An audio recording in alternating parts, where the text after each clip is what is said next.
Cambodia just passed its first anti-scam law. Penalties go up to life in prison. And the prime minister who pushed it through? He once called the alleged kingpin of the country's biggest fraud empire just a businessman, contributing to the economy. That contradiction tells you everything about this story. By the end of this video, you'll understand exactly how Cambodia became the scam capital of the world, why one man is betting his entire legacy on dismantling it, and whether any of it is real or just performance. And that last part, it's the one nobody wants to say out loud. So grab a cup of water. Let's get into it. Hun Manet became Prime Minister of Cambodia in August 2023. West Point graduate, PhD from Bristol, the son of Hun Sen, who'd ruled for nearly 4 decades. The implicit promise was simple: new generation, new Cambodia. But here's what he walked into. The United Nations estimated roughly 100,000 people inside Cambodia were being held in conditions forcing them to commit online fraud. Scam syndicates operating in the country pulled in more than $12 billion a year, according to a UNODC, finding cited by the U.S. Institute of Peace. Americans alone lost $10 billion to Southeast Asian scam operations in 2024, a 66% jump from the year before. This wasn't a side hustle. This was an economy. So Hun Manet did what leaders do when the house is on fire. He moved. February 2025, he personally chaired a new national anti-scam committee. By July, he'd ordered a massive crackdown. Over 1,000 arrests in that phase alone. Authorities raided roughly 2,500 locations, seized more than 10,000 computers and 36,000 smartphones, and processed over 8,000 foreign nationals for deportation. Then came the law. On March 30th, 2026, Cambodia's National Assembly voted unanimously, all 112 lawmakers present, to pass the country's first dedicated anti-scam legislation. Life imprisonment for compound leaders, up to 20 years, and fines of $500,000 for operations involving trafficking or violence. In his own words, scam networks were destroying our honest economy, damaging Cambodia's reputation, and disrupting investment. He said Cambodia needed to clean its own house. On paper, it looks like he's doing exactly that. Now, here's where it gets darker. The compounds he's shutting down weren't hidden. They were casinos, hotels, gated residential communities, condominiums in Phnom Penh itself. Amnesty International identified at least 53 of them in a June 2025 report. What they documented inside wasn't cybercrime. It was slavery. Workers sat in rows at computers, running scripted conversations to defraud strangers. Quotas were posted on the walls. Miss yours and you got beaten. Sometimes shocked with electric devices. The U.S. Treasury documented victims forced to work up to 15 hours a day. Some were sold between compounds like inventory. Some were pushed into sex trafficking.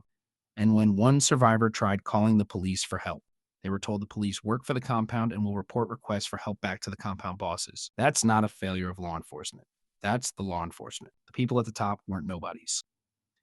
In September 2024, the U.S. Treasury sanctioned Lai Yong-fat, a Cambodian tycoon and sitting senator, along with his LYP group and Osmak Resort, for serious human rights abuses tied to trafficked scam workers. A senator, sanctioned by the United States government.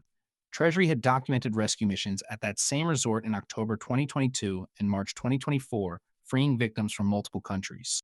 Then there's Chen Ji, founder of Prince Holding Group, one of Cambodia's most prominent conglomerates, spanning real estate and finance. Former advisor to senior Cambodian leadership. U.S. prosecutors charged him in October 2025 with masterminding a multinational cyberfraud network, laundering profits through legitimate businesses, and sanctioning violence against workers. Cambodia extradited him to China in January 2026. And Hun Manet's response when asked about him. Before the arrest, he saw Chen Ji as just a businessman contributing to the economy. Let that sit for a second. The man now cast as the face of Cambodia's criminal underworld once shook hands at government functions and was welcomed as an investor. The line between legitimate business and organized crime hadn't just blurred. It had disappeared. Underneath all of it ran the financial machine. FinCEN, the U.S. Financial Crimes Enforcement Network, identified Cambodia-based Huyoni Group as a primary money laundering concern. At least $4 billion laundered between August 2021 and January 2025. Huyoni didn't just move money. It built a fraud supply chain. An online marketplace selling scam scripts and victim data packages. Crypto payment rails, its own stablecoin. Cambodia's national bank eventually revoked its banking license. FinCEN severed it from the U.S. financial system entirely. But here's what that means for the story. You can raid a building. You can arrest the workers inside. You can't raid a stablecoin. You can't deport a crypto wallet. The compounds were the visible part. The financial architecture was the engine. If you're finding this useful, hit subscribe. I make videos like this every week. And what's coming next is the part that changes how you see all of it. All right, this is the one I've been saving because there's a question at the center of this story that no amount of raid statistics can answer. Transnational crime expert Jacob Sims put it best. He told the Associated Press, "The real question is whether this effort targets the system that enables the industry, not just the buildings where scams happen." He added that past crackdowns in Cambodia left financial and protection networks intact. Operations simply reformed, and the history backs him up. Cambodia announced crackdowns before Manet.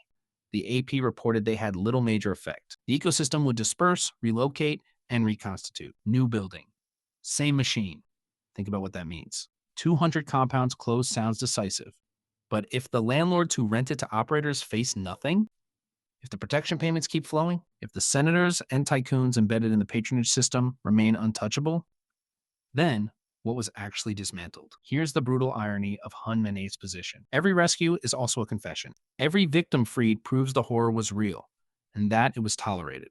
The man who escaped a compound in Osmak and slept on the streets of Phnom Penh for 2 days with nowhere to go, he found one shelter. One.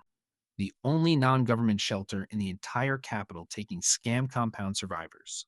The system that held him had infrastructure worth billions. The system meant to catch him had a single building. The law passed unanimously. All 112 lawmakers voted yes. Some of them may have very complicated reasons for wanting this to look serious without going too far. So there it is, a new prime minister. Unanimous law. Thousands of raids. And underneath all of it, a $12 billion machine built on slavery, fraud, and financial plumbing, so sophisticated it minted its own currency.